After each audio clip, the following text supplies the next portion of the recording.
आप देख रहे हैं नेटवर्क 33 राजकुमार के साथ। तो चलिए पढ़ते हैं आज की कहानी की ओर। Digha bus depot. रात के लगभग 9 बजे मेरे पास एक हट्टा कट्टा सा आदमी आया और बोला, भाई साहब मेरा एक सामान है, क्या तुम उसे मेरे घर तक पहुंचा दोगे?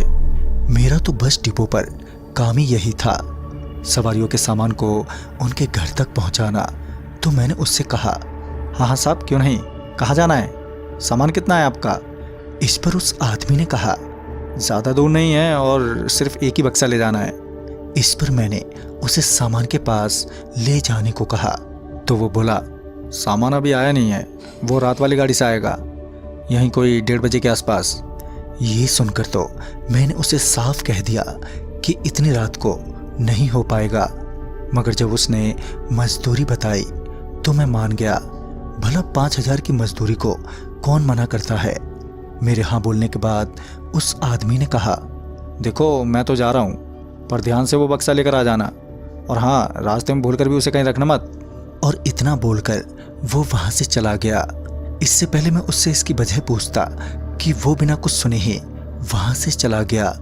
खैर जाने से पहले उसने मुझे एक पर्ची थमाई थी जिस पर एड्रेस और उस आदमी को बताने के लिए एक नंबर था, जिसे बताकर मुझे उस आदमी से वो बक्सा लेना था।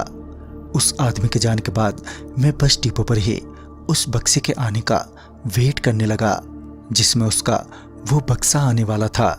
और जब रात के 1:30 बजे तब जाकर एक बस आई और उसमें से सिर्फ एक ही आदमी अपने सिर पर बक्सा लिए उतरा और बस से उतरते ही अपने आसपास नजरें घुमाते हुए किसी को तलाशने लगा, जिससे मुझे लगा शायद ये वही आदमी है जो वो बक्सा लेकर आया है। लिहाजन मैं उसके पास गया और वो नंबर बताया जो मुझे उस आदमी ने दिया था। नंबर बताने के बाद उस आदमी ने अपने सर से वो बक्सा मेरे सर पर रखते हुए बोला, ये लीजिए भाई साहब, लेकिन हाँ इसे भूलकर भी कहीं रास्ते में मत रखना। और वो आदमी भी ये बोलकर वहाँ से चला गया और मैं भी बक्सा लिए उस पते पर निकल गया। मैं अभी कुछ दूर आया ही था कि मेरी चप्पल जो अपनी आखिरी वक्त पर चल रही थी वो चलते चलते टूट गई, जिस वजह से अब मुझे अपना पाँव घसीटते हुए चलना पड़ रहा था, क्योंकि एक तो रास्ता नंगे पाँव के लिए बिल्कुल भी ठीक नहीं था और उस चप्पल को ठीक करवा के अभी भी महीना भर निकाला जा सकता था। मैं अभी अपना पाँव जमीन में घसीटते घसीटते आगे बढ़ ही रहा था कि तभी मेरे पाँव की दूसरी चप्पल भी टूट गई, जिस वजह से बक्सा नीचे रखते हुए मैं अपने आसपास कुछ ढूंढने लगा, कुछ ऐसा जिससे मैं अपनी चप्पल को जोड़ सकूं। आसपास नज़र दौड़ाने पर वहाँ मुझे एक मोटे से कपड़े का बड़ा लंबा टुकड़ा नजर आया और मैं उसकी मदद से अपनी चप्पल को फिर से काम चलाऊ बना लिया।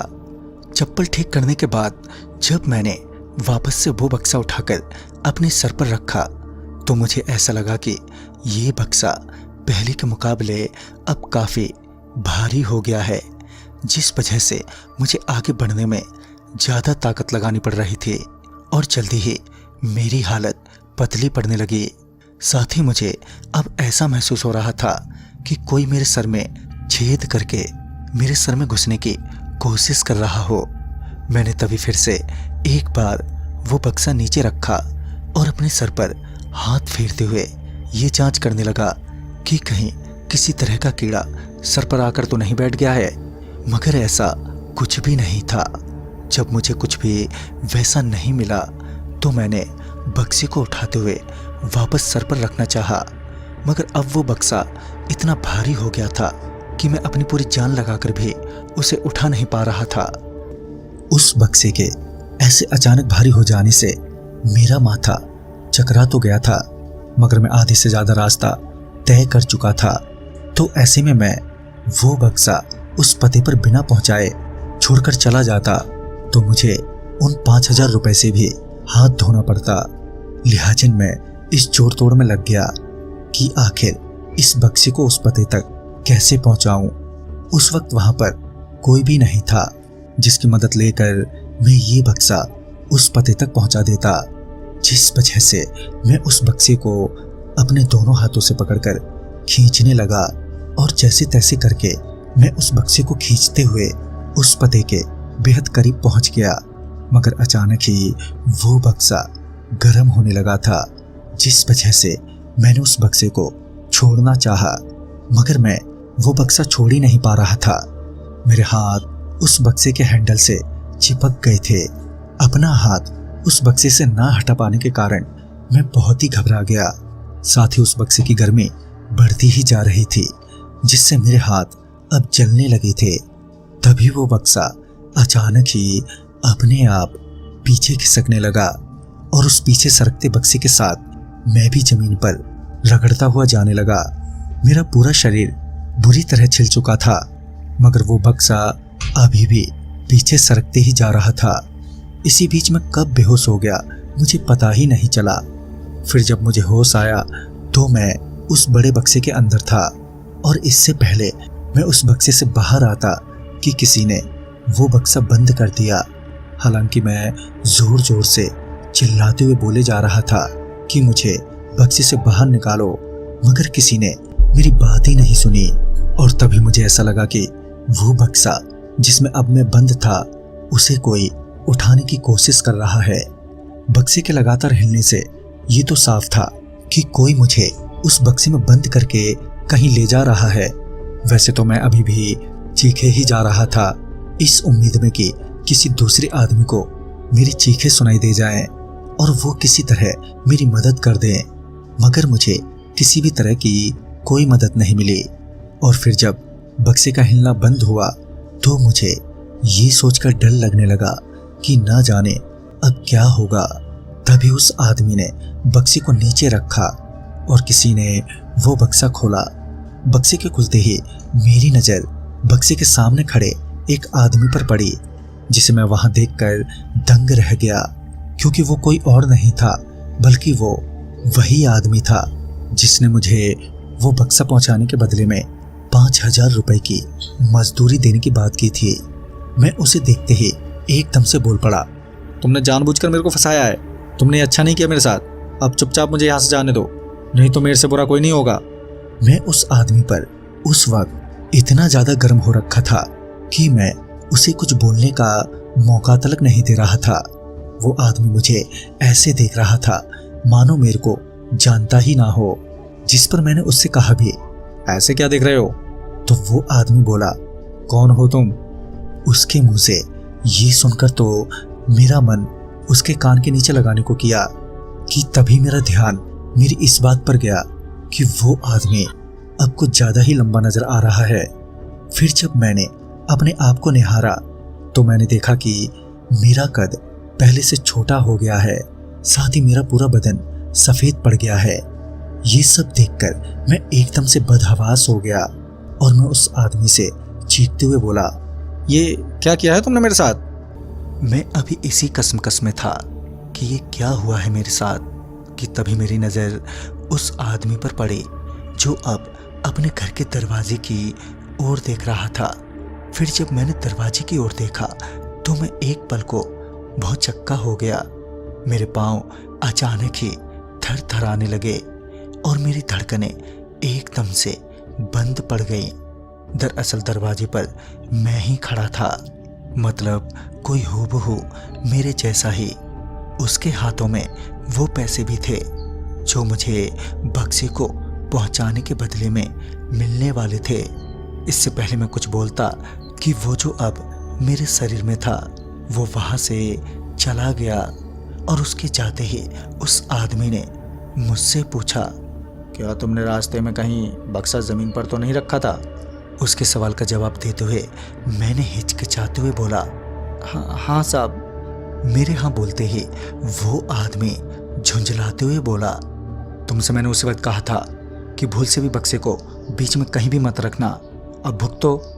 मुझे भी अब तक ये एहसास हो चुका था कि मैंने उसकी बात को अनदेखी करके सच में बहुत ही बड़ी भूल कर दी है और अगर इस मुसीबत से किसी तरह से बाहर निकलना है तो यही आदमी मेरी मदद कर सकता है। ये सब सोचकर मैंने उस आदमी के हाथ जोड़ लिए और रोते हुए बोला कृपया करके मुझे इस मुसीबत से बाहर निकाल लीजिए। वो आदमी हालांकि अभी भी गुस्से में ही था, मगर कुछ देर बाद जाकर उसका गुस्सा थोड़ा शांत हुआ। फिर थोड़ा सोचने के बाद उस आदमी ने मेयर से कहा, देखो पहली बात तो यह है कि इस मुसीबत से बाहर निकलना बिल्कुल भी आसान नहीं है, मगर अभी भी एक रास्ता है। ये सुनने के बाद मुझे थोड़ी राहत मिली। फिर जब उन्होंने कहा, देखो अब तुम्हारे पास सिर्फ 3 रातों का ही वक्त बचा है। अगर इन 3 रातों में तुमने अपने शरीर में प्रवेश कर लिया तो ठीक है, नहीं तो तुम हमेशा के लिए अपना शरीर खो दोगे और मुझे मजबूरन तुम्हारा सर काट कर अलग करना होगा। ये सुनने के बाद एक बार फिर मेरी बेचैनी बढ़ गई। मैंने उनसे पूछा, मगर मैं अपने शरीर में प्रवेश कैसे करूँगा? तो इस पर उन्होंने बताया, देखो वो ये 3 रातें पूरी कोशिश करेगा कि पल भर के लिए भी अपनी आंखें बंद ना करें, मगर ये इतना आसान भी नहीं होगा क्योंकि वो तुम्हारा शरीर है। वो तुम्हें अच्छे से पता होगा कि तुम्हें किस वक्त सबसे ज़्यादा नींद आती है, और ठीक उसी वक्त जैसे ही वो अपनी आंख बंद करे तुम्हें उसके सर को छूना होगा, और उसके सर को छूते ही तुम वापस अपने शरीर में प्रवेश कर जाओगे।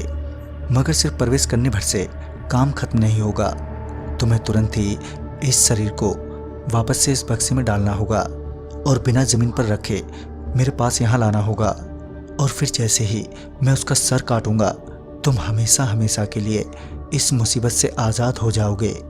ये सब जानने के बाद मैं वो बक्सा लेकर उस आदमी की तलाश में निकल गया। जैसा कि मुझे बताया गया था कि वो आदमी जिसने मेरा शरीर चुराया है अगले 3 दिनों तक मेरी ही जिंदगी जिएगा। मतलब कि वो हर वो काम करेगा जो मैं करता था, जिस वजह से उसे ढूंढना इतना मुश्किल भी नहीं था। मैं उस पर नज़र रखने लगा। जैसा कि मैं जानता था कि रात के वक्त मुझसे बिल्कुल भी जगा नहीं जाता, तो ये सोचकर अपने घर के बाहर रात को उसके सोने का वेट करने लगा, मगर वो सोता ही नहीं था। ऐसे ही 2 रातें बीत चुकी थीं, मगर उसने अभी तक अपनी आंखें झपकाई तलक नहीं, जिससे मुझे बहुत घबराहट होने लगी थी। मगर तीसरी रात आते ही उसकी हालत बेहद खराब हो गई, और जैसे ही वो लेटा कि उसकी आंखें एकदम से बंद पड़ गईं। उसकी आंखें बंद होते ही मैंने तुरंत ही उसके सर पर अपना हाथ रखा, और मेरे हाथ रखते ही एकदम से मेरी आंखें बंद हो गईं, और जब मेरी आंख खुली तो मैं वापस अपने शरीर में आ चुका था। मैंने तुरंत ही उस दूसरे शरीर को उस बक्से में बंद कर दिया और उसे अपने सर पर उठाकर उसी आदमी के पास ले जाने लगा। मगर ये इतना आसान भी नहीं था, क्योंकि मुझे बड़ी थकावट महसूस हो रही थी। साथ ही सब कुछ धुंधला धुंधला दिखाई दे रहा था, मगर मैं किसी तरह आगे बढ़ता ही रहा। और जब मैं उस आदमी के पास पहुंचने ही वाला था कि मेरे सर पर रखा वो बक्सा जोर जोर से हिलने लगा, मानो उस बक्से के अंदर पड़े उस शैतान को भी होश आ गया हो। अब मेरे लिए उस बक्से को संभाल पाना बेहद मुश्किल हो रहा था। ऐसा लग रहा था कि वो बक्सा कभी भी नीचे गिर सकता था। मगर मैं जैसे तैसे उस बक्से को लेकर उस आदमी के घर पहुंच गया। उस बक्से को उसकी दहलीज के अंदर रखते ही उस आदमी ने मुझसे कहा, मुझे वहां से बिना पीछे पलटे ही जाने के लिए कहा, और मैं भी बिना पलटे ही वहां से निकल गया। फिर दोबारा मुझे वो आदमी नजर नहीं आया। पता नहीं कौन था वो, और वो कौन सी विद्या सीख रहा था। खैर, अब मैंने पैसों का मोह छोड़ दिया है, और जो भी कमाई दिन भर में होती है अब मैं उसी से ही गुजारा चलाता हूँ। तो दोस्तों, इस कहानी में बस इतना ही।